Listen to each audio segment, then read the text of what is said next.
नमस्कार दोस्तों, मैं उम्मीद करता हूं आप बहुत बेहतर होंगे और आज हम एक टॉपिक पर डिस्कशन करने वाले हैं। टॉपिक है इक्लिप्स यानी कि ग्रहण। आपने दो तरीके के ग्रहण के बारे में सुना होगा, एक होता है सूर्य ग्रहण और एक होता है चंद्र ग्रहण। और ऐसा कहा जाता है कि जो सूर्य ग्रहण है वो अमावस्या के दिन होगा और जो चंद्र ग्रहण है वो पूर्णिमा के दिन होगा। लेकिन दोस्तों ऐसा नहीं होता है कि हर एक अमावस्या और हर एक पूर्णिमा को ग्रहण की स्थिति बनेगी। तो आइए जानते हैं ये स्थिति आखिरकार कब बनती है। दोस्तों ग्रहण का मतलब होता है इनविजिबल हो जाना, यानी कि दिखाई नहीं देना। यानी हम इस बात को ऐसे भी कह सकते हैं कि जब हमारी पृथ्वी से हमें सूर्य दिखाई नहीं देता है तो तब हम इसे सूर्य ग्रहण कहते हैं। जब हमारी पृथ्वी से हमें चंद्रमा दिखाई नहीं देता है तब हम इसको चंद्र ग्रहण का नाम देते हैं। दोस्तों सूर्य ग्रहण की अगर मैं आपसे बात करूंगा तो सूर्य ग्रहण का मतलब होगा सीधा सीधा कि जब सूर्य और पृथ्वी के बीच में चंद्रमा शिफ्ट हो जाता है, क्योंकि ये रैंडमली जब मूव कर रहे होते हैं तो तब ये कंडीशन बनती है। सूर्य और पृथ्वी के बीच में चंद्रमा आ गया तो ऐसी कंडीशन में पृथ्वी से सूर्य का जो मुख्य भाग है वो कम दिखाई देगा और इस स्थिति को क्या कहा जाएगा? अमावस्या कहा जाएगा। लेकिन दोस्तों एक बात और याद रहनी चाहिए, यहां पर मैंने कहा आपसे कि हर एक अमावस्या को ग्रहण नहीं होगा। इसके पीछे कारण है क्योंकि जनरली चंद्रमा 5 डिग्री नीचे रहता है। ग्रहण की स्थिति तब तक नहीं बनेगी जब तक ये एकदम लीनियर पोजीशन में न आ जाएं, और इनका एक लीनियर पोजीशन में होना सिजगी कहलाता है।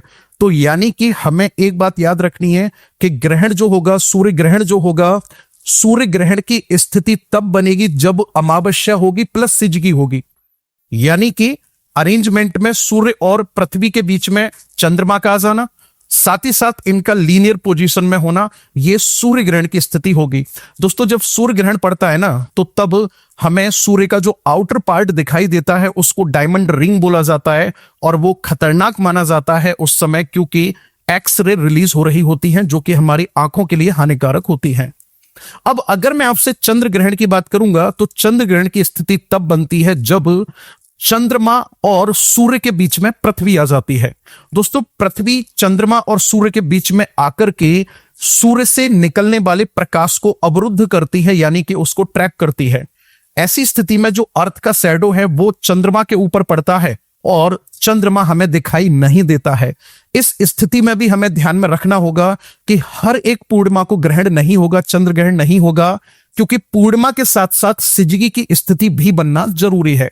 दोस्तों जब पृथ्वी सूर्य से आने वाले प्रकाश को रोक लेती है तो ऐसी स्थिति में बाकी का जो प्रकाश है वो वहीं के वहीं पूरी तरह से ट्रैप हो जाता है। लेकिन रेड कलर जो है वो जाकर के उसकी शैडो जब चंद्रमा के ऊपर पड़ती है तो चंद्रमा हमें लाल रंग का दिखाई देता है। इसी को ब्लड मून के नाम से भी जाना जाता है। दोस्तों चंद्र ग्रहण दो तरीके का होता है, एक होता है पूर्ण चंद्र ग्रहण और एक होता है आंशिक चंद्र ग्रहण। पूर्ण चंद्र ग्रहण की जो स्थिति है वो उम्रा की कंडीशन में बनती है, जबकि पार्शियल इक्लिप्स की जो कंडीशन है वो पेनुम्रा की कंडीशन में बनती है। और जो उम्रा की कंडीशन है हमेशा उसी कंडीशन में ही ब्लड मून की स्थिति बनेगी। दोस्तों एक हार्वेस्ट मून भी होता है। हार्वेस्ट मून तब कहा जाता है जब चांदनी रात में हमें चंद्रमा पूरी तरह से दिखाई दे रहा होता है। तो लगभग बैसाख के महीने में किसान चांदनी रात में जाकर के, यानी चंद्रमा की रोशनी में जाकर के अपने खेतों में कटाई करते हैं गेहूं की, तो तब इसको हार्वेस्ट मून भी कहा जाता है। एक ब्लू मून होता है, जनरली एक महीने में एक पूर्णिमा और एक अमावस्या होती है। लेकिन अगर किसी महीने में 2 पूर्ण अमावस्या बनती, यानी पूर्ण चंद्रमा दिखाई देता है हमें, तो तब सेकंड वाले चंद्रमा को ब्लू मून के नाम से जाना जाता है। अगर हम पौराणिक कथाओं की बात करेंगे तो उनमें कहा गया है कि जब देवताओं और असुरों में समुद्र मंथन हुआ था तो उस समय जो अमृत का कलश निकला था उसको एक असुर ने पी लिया था। जब भगवान विष्णु ने यह दृश्य देखा तो उन्होंने अपने सुदर्शन चक्र से उस राक्षस का जो सिर था वो अपने सुदर्शन चक्र से अलग कर दिया। तो ऐसा माना जाता है कि जो उसका सिर था उसको राहु कहा गया और नीचे के धड़ को केतु कहा गया।